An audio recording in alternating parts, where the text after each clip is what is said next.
सभी भक्तों को राधे राधे। आप सभी का हमारे YouTube चैनल पर एक बार फिर से स्वागत है।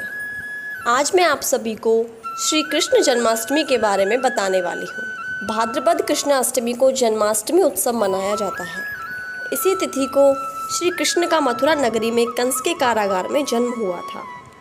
इस दिन कृष्ण जन्मोत्सव के उपलक्ष्य में मंदिरों में जगह जगह कीर्तन तथा झांकियाँ सजाई जाती हैं। 12 बजे रात्रि तक व्रत रहकर भगवान का प्रसाद लिया जाता है। दूसरे दिन प्रातः ही इसी उपलक्ष्य में नंद महोत्सव भी मनाया जाता है।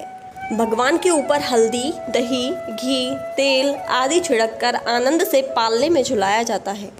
जन्माष्टमी के दिन उपवास करने से मनुष्य 7 जन्मों के पापों से छूट जाता है। धर्मशास्त्रों में पलंग पर देवकी सहित श्री कृष्ण के पूजन का विधान बतलाया गया है। श्री कृष्ण जन्माष्टमी से प्रचलित जो कथा है वह मैं आपको सुनाती हूँ। द्वापर युग में जब पृथ्वी पाप तथा अत्याचारों के भार से दबने लगी तो पृथ्वी गाय का रूप बनाकर सृष्टिकर्ता विधाता के पास गई। ब्रह्मा जी सब देवताओं के सम्मुख पृथ्वी की दुखांत कथा सुना गए। तब सभी देवगण निर्ण्यार्थ विष्णु के पास चलने का आग्रह किए और सभी लोग पृथ्वी को साथ लेकर और क्षीर सागर पहुँचे, जहाँ भगवान विष्णु अनंत शैया पर शयन कर रहे थे। स्तुति करने पर भगवान की निंद्रा भंग हुई तथा सबसे आने का कारण पूछा। तब दीन वाणी में पृथ्वी बोली, महाराज मेरे ऊपर बड़े बड़े पापाचार हो रहे हैं, इसलिए इसका निवारण कीजिए। यह सुनकर भगवान बोले, मैं ब्रजमंडल में वसुदेव गोप की भार्या कंस की बहन देवकी के गर्भ से जन्म लूंगा। तुम लोग ब्रजभूमि में जाकर यादव कुल में अपना शरीर धारण करो। इतना कहकर भगवान अंतर्ध्यान हो गए। वहीं देवता तथा पृथ्वी ब्रज में आकर यहू कुल में नंद, यशोदा तथा गोपियों के रूप में पैदा हुए। कुछ दिन व्यतीत हुए। वसुदेव नव विवाहित देवकी तथा साले कंस के साथ गोकुल जा रहे थे। तभी अचानक आकाशवाणी हुई कि हे कंस, जिसको तू अपनी बहन समझकर साथ ले जा रहा है, उसी के गर्भ का 8वां पुत्र तेरा काल होगा। कंस यह सुनते ही तलवार निकालकर देवकी को मारने को दौड़ा।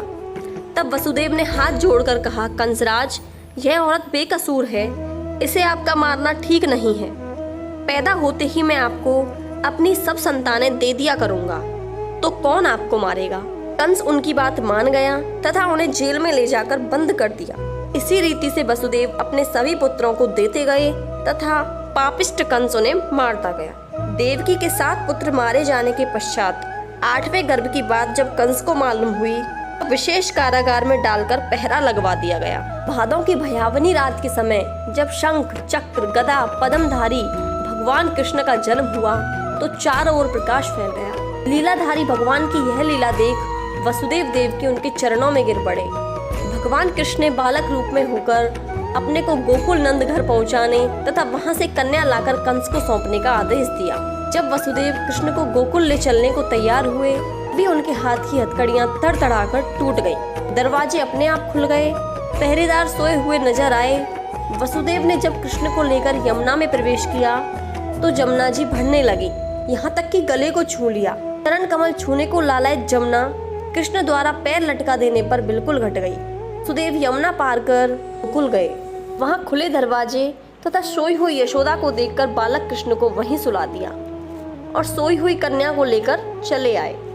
जब वसुदेव कन्या लेकर आ गए तो जेल के दरवाजे पूर्ववत बंद हो गए। वसुदेव देवकी के हाथों में हथकड़ियां पड़ गईं तथा कन्या रोने लगी। जगे हुए प्रहरी गणों ने कन्या रुदन सुनकर तुरंत कंस के पास खबर दी।